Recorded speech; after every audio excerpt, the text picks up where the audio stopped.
Today's Coach Gates tutorial will actually be a screencast recording. I'm going to take you through some mechanical variations and mechanical adjustments that you can make on the driveline throwing drills that we are using. So let me get out of the driveline page. There's my little team roster. Let me get out of the driveline page and go to YouTube. So at the end of this screen recording, I'm going to share with you guys this playlist on YouTube, because all the drills that I'm showing you on this screencast, you can kind of bookmark the playlist on your phone. If you're trying to make little modifications to your throwing drills, you can access this playlist from the YouTube playlist. So let's first talk about, let me pause this. Let's first talk about when to focus on mechanics during a velocity throwing program. So you definitely should not be thinking mechanics on a day that you're doing pull downs. All right, if you imagine, like I've said a couple of times, we're at a practice and I've got the radar gun at practice and we're doing pull downs together. The last thing I want you thinking about is, what your rear leg is doing or what your glove side arm is doing on a day that you're just kind of airing it out, maxing it out. The mechanical work should be the focus on a recovery day. One good option, something that Garrett's been doing on his own, if his arm is feeling great on a recovery day, rather than just, let me show you guys a sample workout here. I'll open up AJ because I know you guys are on recovery day today. Rather than just going through your recovery day throwing program and ending the throws here with the reverse throws, pivot picks, light catch, this is a recovery day schedule. If your arm feels good, you can add one or two throws, and since the recovery day is a light day, you can go at it easily, thinking about your lower body mechanics, thinking about your glove arm mechanics, and really get a little bit of a mechanical work in on those recovery days. If it's a hybrid flat ground day, let me go to the calendar and show you guys what that schedule looks like. So let me open up Harris, go to his calendar. If you're on a hybrid flat ground day, those days you go reverse throws, pivot picks, roll-ins, rockers, walking windup, and long toss. This is a great day to focus on mechanics, because if you're following their instructions here, you're only going at like 60, 70% on these hybrid flat ground days. So if you do pitch, this is a great day instead of long toss to throw a little flat ground bullpen into the net. The drills, we're going to show you some drills in a minute, roll-ins, rockers, walking windups, and some of the modifications that I'm going to show you from this YouTube playlist here. These drills are all mechanical-based drills, things to get you thinking about making little adjustments that'll help you long-term. The other day that you could think about mechanics would be the velocity days, because, let me open up Kevin this time, if you don't have a radar gun on a velocity day, it's not always going to be radar gun. Let me see what... This is what it looks like, by the way, when you complete your worksheets. Kevin's been on the money, getting it done every day. When you complete your workouts, I mean. So on a velocity day, maybe if your arm's not feeling great, or you just want to focus on mechanics when you're going through the throwing program on a velocity day, you can focus a little bit more on your mechanics. But like I said, the pull down days, that's not the day to think about these mechanical variations. So I got a little game plan here. I want to go through first the regular drills. So these drills, beginning with the pivot picks, these drills are the drills that Driveline prescribes for you guys every day. So let's watch this guy do his pivot picks, and then we'll talk about the mechanics of the pivot pick.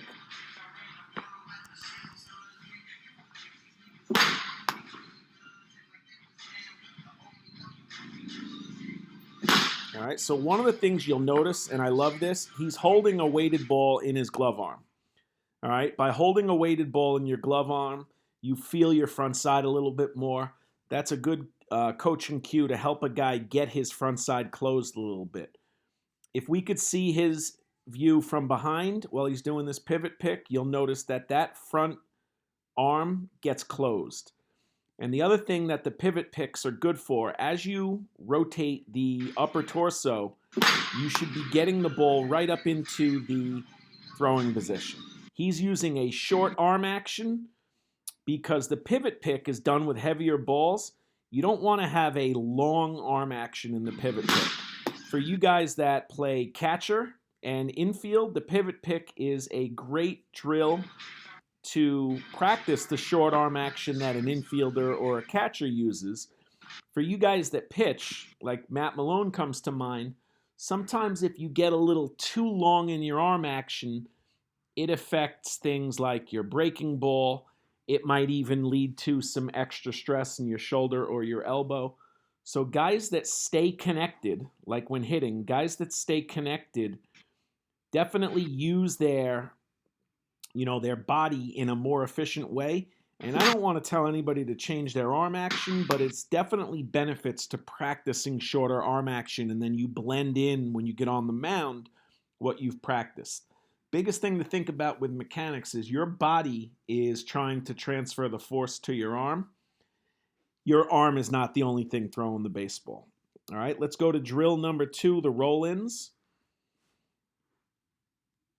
Love the way this guy does the roll-ins. One thing before I hit play, one thing that you'll notice on the roll-ins, this guy is walking on a line with intent. I love the idea of using a line when you're throwing a bullpen. If you guys are in your backyard, you could maybe use chalk to kind of chalk off a line. Let's watch him perform the roll-in a couple times, then I'll go through a few of the keys.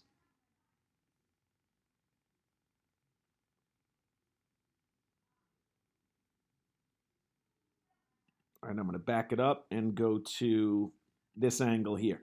So a couple things you'll notice about the roll-ins. He is really exaggerating that same arm action from the pivot pick throws, and he's doing that by not starting with the ball in his glove. He brings the ball almost up behind his ear. He's performing that short cycle, if you will, getting the ball right up to a power position. And, I like the exaggerated arm action in these first 2 drills because it kind of cleans things up. The other thing, like I said, he's walking on this line with intent. All right, the roll-ins are definitely a simple drill. The way he's just walking into it, getting his front side closed, and performing the throw. You'll notice his arm action on the roll-in is not completely short. I lost it. Let me go back. Here we go. His arm action is not completely short. He is taking the ball down like you would when you pitch. And then he's getting it back up. Perfect pause right here. He's getting the ball back up into that connected position. And he's performing what looks like a very athletic throw. He's probably still in his warm-up phase. He's probably not fully loose yet. But when you're performing those roll-ins, the 2 things to remember is walk with intent and walk down a line. Try to blend in that shorter arm action from the pivot pick into the roll-in. Now, the third regular drill in the Driveline series is the rocker drill. Same guy. Love the way he does the rockers here. So let's watch a couple. Now you can hear volume. It sounds like he's shooting a gun. All right, so what I love about the rocker, he leans forward like like the videos have shown you guys, and then he gets into his back leg. But unlike the way a lot of you guys have always done this, and this is kind of the way Garrett has always done this, he does not keep that front foot attached to the ground when he does the rocker drill. He's allowing that front foot to come up off the ground as he gets into his back leg. It really looks like he's pitching from this point. You can see now he's starting with his hands together. It's not as exaggerated with the arm action.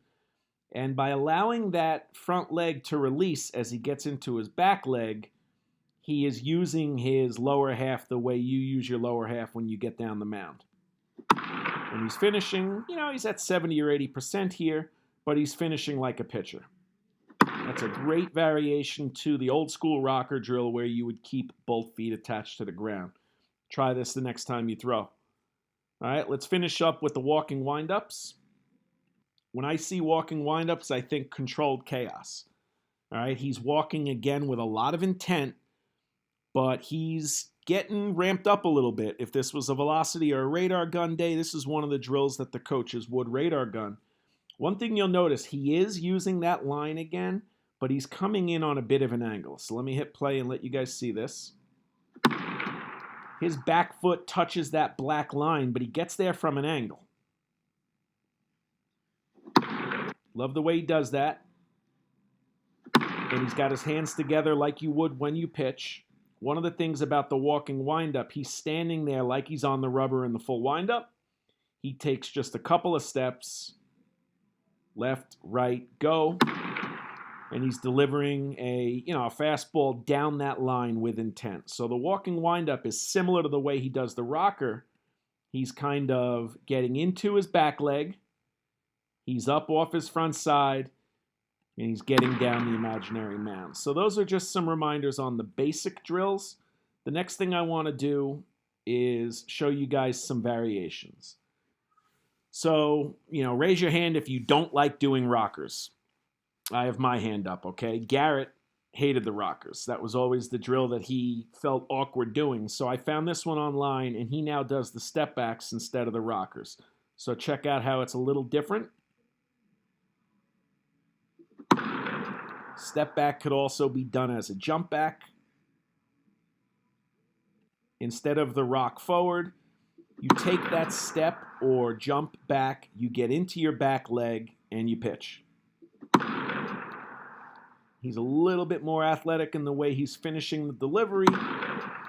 One of the great cues here is you have to feel that back leg connected to the mound. Look at his foot. Like hitting, his knee is going to be inside that back foot. He is driving his back hip, and he's leading with his front hip. It's controlled chaos. When he gets off that back side, he's landing on his front side. I might have had it a little bit too far. Here, he's getting good extension off that back side. He's getting onto his front side, and he's performing a pitch. The step back or the jump back is a great modification for the rockers, especially if you feel awkward when you do the rockers. Here's another modification. These next three are all good modification for the walking windup. This is also something you could do when the Driveline program says something about catch play. So let's look at one of you guys that are doing recovery today. Let's see, Dom, recovery schedule. After pivot pickoffs, it says light catch. Anytime it says light catch or long toss, you can do some of these pitching drills into your net. So these are inward turns. This is a very creative drill. This dude looks like he's facing second base, but he's actually going to pitch the ball into this plyo care wall. So check it out. If you notice, the way he started, you wouldn't have known that his back foot was lined up with the imaginary rubber. The drill is called inward turns because he's got his front foot and his front knee and his front hip basically turned around facing second base. What do you think this does for him? Raise your hand. It closes up that front hip. It closes up that front shoulder. It prevents him from flying open. It really makes it efficient lower body movement led by the hips. This is that force development. This is that transfer of energy that we talk about. So watch the full throw.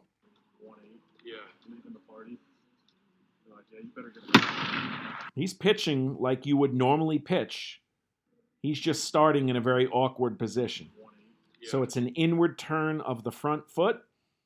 His back foot is squared up like you would normally be squared up on the rubber, and he looks like he's in a great position there as he's beginning his delivery. And he throws some cheddar up against that plyo wall. That's the inward turns. Here's parallel feet. Same guy, same idea. Instead of a really exaggerated turn to second, he is taking his front foot and literally lining it up parallel with the back foot. He will lift. You'll see the back foot in that same position. This is another great little modification, which just gets that front knee, front hip closed a little bit.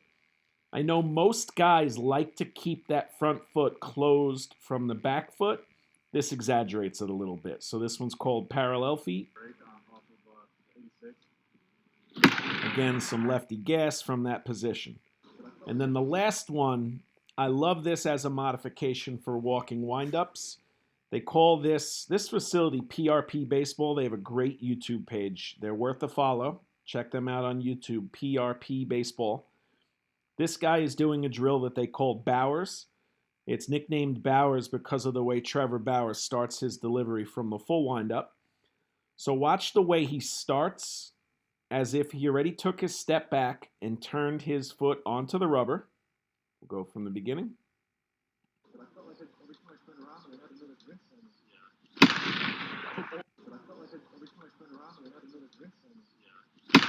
He's building momentum into his full windup delivery. So he starts with that foot turned parallel with the rubber. He starts with that other foot already stepping back. He's got his weight into his back leg into his stride leg for a second, and he builds into his delivery with momentum right away. One of the things that's a big key to throwing hard is that your balance point should not be a static straight up and down balance point. He is already beginning to move forward as his balance leg reaches its highest point. And this drill helps you achieve that by stepping into the delivery. He's moving through his balance into a real athletic and efficient throw. So that one's called Bowers. So all three of these, inward turns, parallel feet, and Bowers, are a good modification for the walking windups. The last thing I'm going to do is offer a little shout out to the guys that don't pitch. If you don't pitch and you're still watching, I give you credit. I talked about this a few days ago. Here's an infielder doing, I guess, what essentially would be like a walking windup from an infield standpoint. You can see he's going to a ground ball position. He's not even getting the ball down off the ground, which is fine. He's just simulating moving feet athletically, transferring the ball quickly the way you want a quick exchange, and then letting it eat against the wall with real good, efficient throwing mechanics. So that's an idea for infielders. You could also modify this by putting a ball on the ground and working through picking up that ball on the ground and delivering a quick two-step throw. You'll notice the two-step shuffle instead of a four-step shuffle. Ball, 1, 2, throw. All right, and for catchers, I've sent you guys some ideas for the throwing drills as well. Here's a guy going through the similar routine with catcher footwork.